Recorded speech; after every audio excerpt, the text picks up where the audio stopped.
प्रिय मित्रों, जय श्री राम। मैं आपको रोज धार्मिक कहानी सुनाता हूँ। आज आपको मैं एक ऐतिहासिक कहानी सुनाना चाहता हूँ, जो कहानी ईसा पूर्व 360 ईस्वी के आसपास है। ईसा पूर्व 360 के आसपास की है, जब कल्याण मुनि से सिकंदर की मुलाकात हुई और कैसे कल्याण मुनि एथेंस और स्पार्टा यूनान में महात्मा कालनेस के नाम से प्रसिद्ध हुए। इस विषय पे मैं आपको छोटी सी एक कहानी सुनाता हूँ, बहुत ध्यान से सुनें। पृथ्वी पे जब किसी का घमंड बहुत बढ़ जाता है, गुरूर आसमान पे चढ़ जाता है, भावनाएं बहुत प्रबल हो जाती हैं और किसी के समझाए से और संभालने से वो संभलता नहीं है, तो ऐसे व्यक्ति को ईश्वर खुद समझाता है। मन मतंग माने नहीं, जब तक खता न खाए। मन जब बहुत बढ़ जाता है तो जब तक किसी से पराजित नहीं होता तब तक मानता नहीं है, और ऐसा व्यक्ति एक बहुत छोटे से व्यक्ति से पराजित हो जाता है। प्रभु ने हर व्यक्ति का इलाज बना रखा है। इसी विषय पे एक कहानी मैं आपको सुनाता हूँ। जब सिकंदर यूनान की गद्दी पे बैठा तो उसने निश्चय किया कि पूरी पृथ्वी को हम जीतेंगे। ऐसा मन में विचार करके उसके मन में ये भाव पैदा होना शुरू हुआ और अपने भाव पे प्लान बनाना शुरू किया।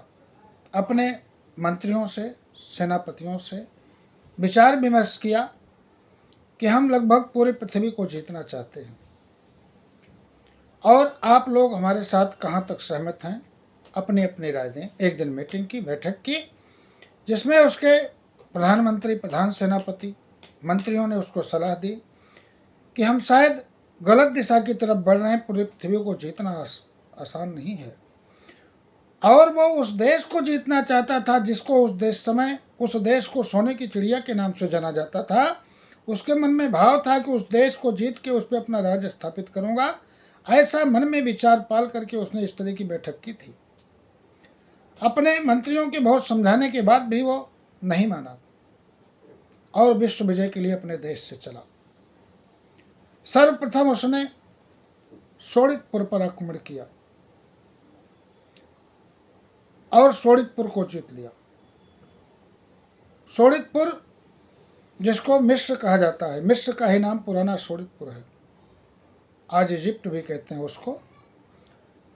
मिस्र को जीतने के बाद ईरान पर आक्रमण किया। ईरान के लोग बहुत साहसी और देशभक्त थे। ईरान का पुराना नाम आर्याना है और बहुत बहादुरी के साथ उसका मुकाबला किया, विरोध किया, लेकिन देवगति से वो लोग हार गए, पराजित हुए। उसके बाद आगे बढ़ा और तक्षशिला पे हमला किया। उस समय तक्षशिला का राजा आम्भी था। सिकंदर ने पत्र लिखा कि आप मेरी अधीनता स्वीकार करें और मुझे कर दें और मेरे अधीन होकर आप अपना शासन करें। आम्भी अपने आप को बहुत समझता था, लेकिन उसको पता था कि मिस्र हार गया, ईरान हार गया और मेरी भी बहुत बड़ी दुर्गति होगी। इसलिए डर के मारे उसने सिकंदर की बिना लड़े अधीनता स्वीकार कर ली और कर देना स्वीकार कर लिया। उसका मन और बढ़ गया। उसके बाद झेलम एक छोटा सा राज्य था, झेलम नदी के उस पार, वहाँ पे उसने आक्रमण करने का प्लान बनाया और वहाँ पे एक पत्र लिख के भेजा कि आप मेरी अधीनता स्वीकार करें और कर दें, मेरे अधीन राज करें।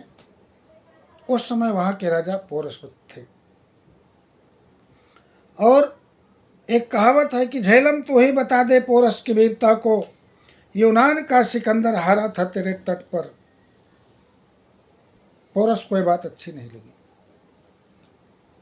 और पोरस ने उसके दूत को बहुत समझाया कि आप जाइए, अपने महाराज से बात कहिए कि हम उसकी अधीनता स्वीकार नहीं करेंगे, हम भारत माँ के सपूत हैं अपने देश की माटी से बहुत प्रेम करते हैं और अपनी धरती के प्यार के लिए हम मर सकते हैं, मिट सकते हैं, लेकिन गुलामी नहीं स्वीकार कर सकते। आपके राजा का सम्मान हम अपनी तलवारों से युद्ध के मैदान में करेंगे। जाके अपने राजा को ये बात आप बता दीजिए। दूत को अपने किले से बाहर कर दिया कि जाके अपने राजा से बताइए कि हम युद्ध के मैदान में उनका सामना करेंगे। युद्ध की तैयारी शुरू हो गई।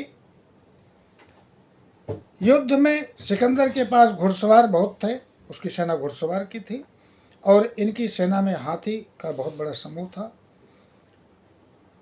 और वो युद्ध बहुत निर्णायक हुआ। पोरस की जीत पक्की थी, लेकिन एक बाण ने पोरस की हार निश्चित कर दिया।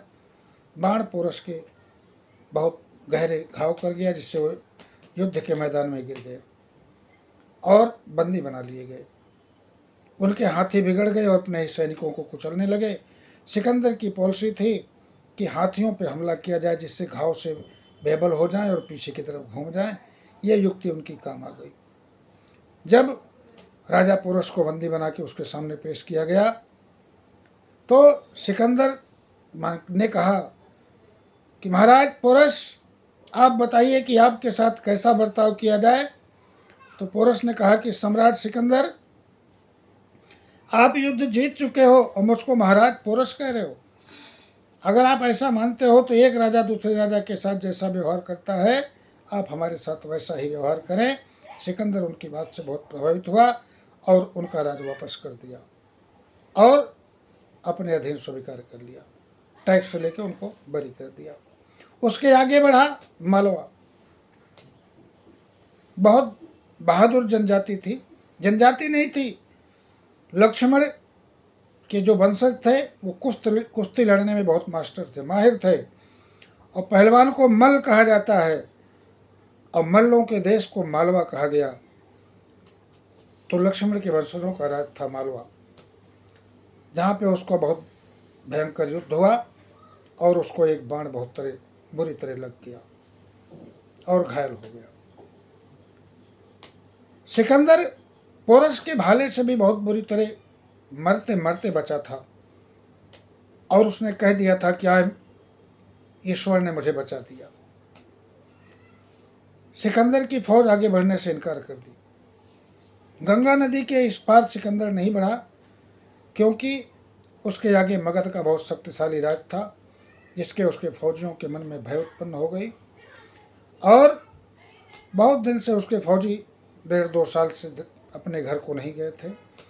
बालक बच्चों की बहुत याद आ रही थी और उन्होंने आगे बढ़ने से इनकार कर दिया और यहीं से सिकंदर वापस हुआ। यहीं से मैं एक भाग को समाप्त करता हूँ। अब इस कहानी को दूसरे भाग में सुनाता हूँ। जय श्री राम।